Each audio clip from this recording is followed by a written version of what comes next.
copy of Astrobot today, right? Because the only option I had was to wait till tomorrow off of Amazon, take a 2-hour trip to Best Buy, take a 3-hour trip on the train into the city to go to like one of the stores in the city and still not be guaranteed to get a copy. So I said, my only option in this scenario is Amazon, which if it was able to come same day shipping, I would have got it and I would have had it ready. But I was like, if I could go in the store and get it and have it in my hand, I'll do that. I go to fucking GameStop at like 10:50 something. I look, I see the store is closed. I'm like, yo, what the fuck? It's 10 o'clock in the morning and GameStop is closed. I look on the website. All 3 of the closest GameStops to me don't open till at least 11 a.m. The other 3 till 12 p.m. Now, it don't matter where in America you live. You don't open till 11 a.m., nigga? Cause like, I'm assuming, I don't know the exact time, but like, I guarantee you, there's no fucking body sitting there at 11 o'clock at night like, yo, I just feel like going to GameStop. No, nobody's going to GameStop at midnight. Midnight game releases, that trend doesn't exist anymore. Nobody does that. Until the next console comes out, and even then, I still can't guarantee it. Nobody's waiting. If GameStop even lasts that fucking long, nobody's going to wait overnight at 12 p.m. at a GameStop. That's not happening, gang. That is not happening, gang. Another thing, in New York of all places, maybe if you was in like South Carolina or something like that, maybe if you was a bar or a nightclub type business, it would make sense. But bro, who the fuck are you to open up at 11 a.m. in New York? The city that never sleeps. Yo ass is sleep at 11 a.m. Come on, nigga. That's why GameStop is dying. And a thought I had earlier is like, yo, real shit. If I just for some reason had, let's say, $1,000 worth of GameStop stocks teleported onto my account, I can't sell it. I have to keep it. Let's say for at least the next 5 years. You know what I would suggest GameStop to do? Because when you think about GameStop, think about it. Gamers hate GameStop, right? Why? They ain't got shit.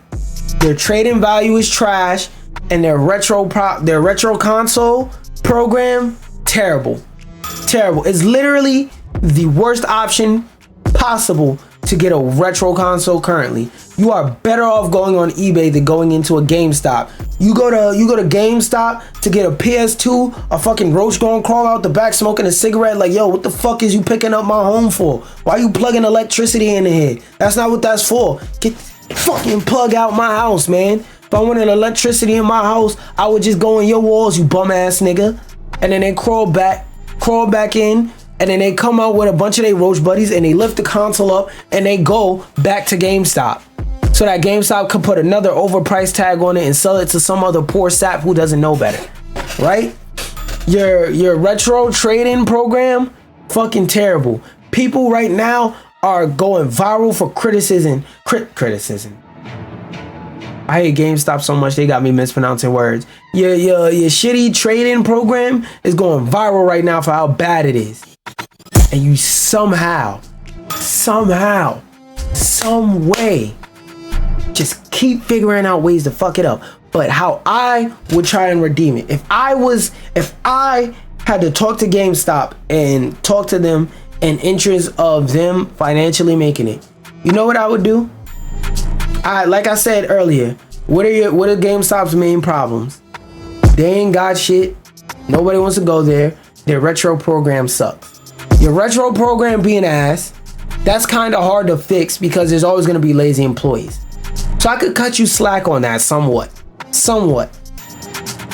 It can be better than it is now, but I could cut you a bit of slack on it.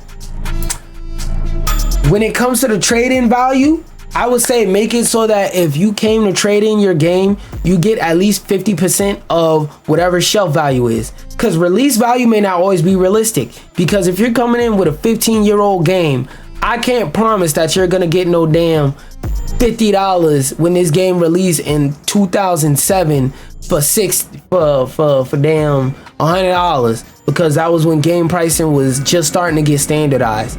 Like, nah, I can't promise you that. But what I can promise you is 50% of whatever its current value is. So if secondhand is going for 300. So if secondhand is going for, let's say, $100, I can guarantee you 50 in in-store credit. If y'all make a plan like that and especially apply that to new games, y'all will make bank. The third thing I would do when it comes to not having shit, first off, buy more games than pre-orders. If 100 niggas pre-ordered this game, buy 200 copies of the game. If it's a highly anticipated game. Because like I told y'all that in that story in the other video on my fuck game, in my it's a series at this point, in my fuck GameStop series, one thing I said was that, and I'm drawing a blank on what I said. Damn. Yo, this is what it feels like to have ADHD. You're about to make a fire ass great point, and then your brain just cuts off your thought. Damn. Anyway, like I was saying, GameStop, y'all ain't never got shit in stock but Funko Pops that no fucking body is buying. So what I would do, that's what I was saying. When you order games, if a game's highly anticipated and only 10 people pre-ordered at your store, have 20 copies on the shelf. Because some people don't realize something is out no matter how much advertising it gets, but they were keeping an eye on a game or something like that, and they might come in the store and see it and just want to buy it. Or they might not have been able to get a pre-order, or might not have thought to pre-order ahead of time, and they might just want to hope they could walk into the store and get the game physically. Keep a copy in the fucking store, so just in case those people happen to come to your establishment, they'll be able to get the game. That's how you drum up foot traffic. That's how you make a little bit more money on the front end. In terms of never having shit, not only should you expand your library, y'all should sell the fucking company to Micro Center and let Micro Center stock more PC parts in GameStops. Why do I say this? Now, y'all don't have to stock the high-end stuff like the NVIDIA RTX 49 billion. No, maybe more simple stuff like enthusiast keyboards and PC cases and stuff like that, so that whenever somebody's trying to build, or even have pre-builts inside of GameStops, so that when people who want to get into PC gaming but don't have time, but think that they don't have time or the intelligence to screw a screwdriver and type in PCPartsPicker.com, make it so that y'all have pre-built PCs in the store with a decent setup. It should be as strong as at least a PS5, a base PS5. They come in the store, they buy that, and they can leave out with it same day. You'll make bank. You'll make bank. And then when they come in to buy their PC, you can say, hey, unless you have a good keyboard and mouse, you might want to get one over here. Unless you got a good monitor, look at that shelf up there. You might want to get one of those. But nah, that don't make sense. That don't make sense. That don't make sense, bro. Let's read into the actual article though. Let's see. Did I throw it in Grokky Boy? Alright, yeah. Continued sales decline. GameStop's net sales have dropped significantly from 800 million in quarter 1 to 798 million in quarter 2 2024. In terms of like business, these numbers are kind of close. 100 million is not that far for what's supposed to be a business of GameStop's caliber.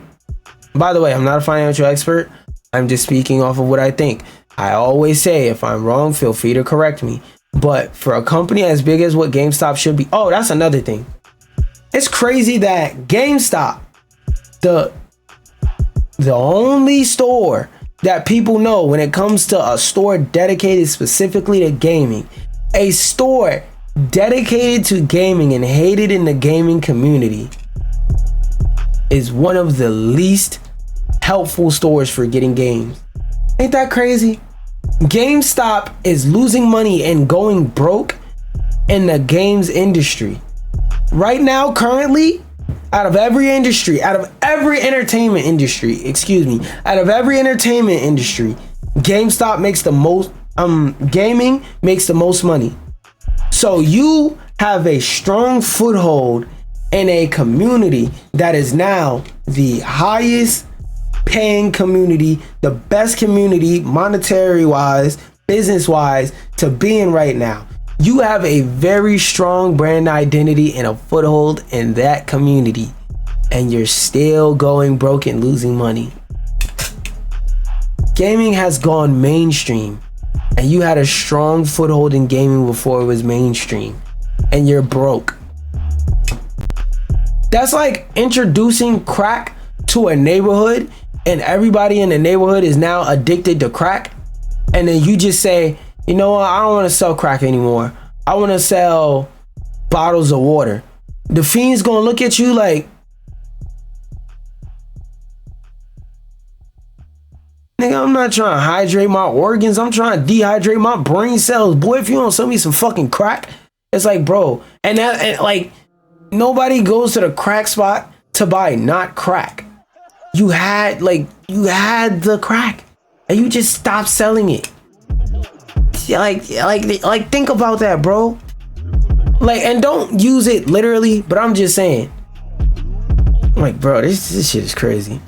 In response to failing sales, GameStop has announced the closure of underperforming stores as part of an effort to increase operational efficiency. So y'all must be getting ready to close all your fucking stores because all your stores suck. Despite the sales drop, Q2 saw a profit of 14.8 million, contrasting with the loss in the previous year. Though this might not signal a turnaround given the broader context of decline. Market and management critique. Analysts point to poor management. Yup, definitely. Poor management and outdated business practices. Fucking people over on goddamn store trading credit and making that the bread and butter of your business, because people rarely trade in games nowadays because they mostly buy it digitally, meaning you can't trade in something you don't own. As for reasons for GameStop's ongoing issues with the my brain is so tired, with the companies failing to adapt to modern gaming trends like digital distribution and mobile gaming. I said that too. You know what?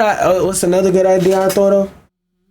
Why doesn't GameStop pull a Gray Keys / a Key Mailer type strategy where you can go, where GameStop makes a storefront where you could go on there and you could buy games digitally and you don't have to put in no dumbass code or nothing like that.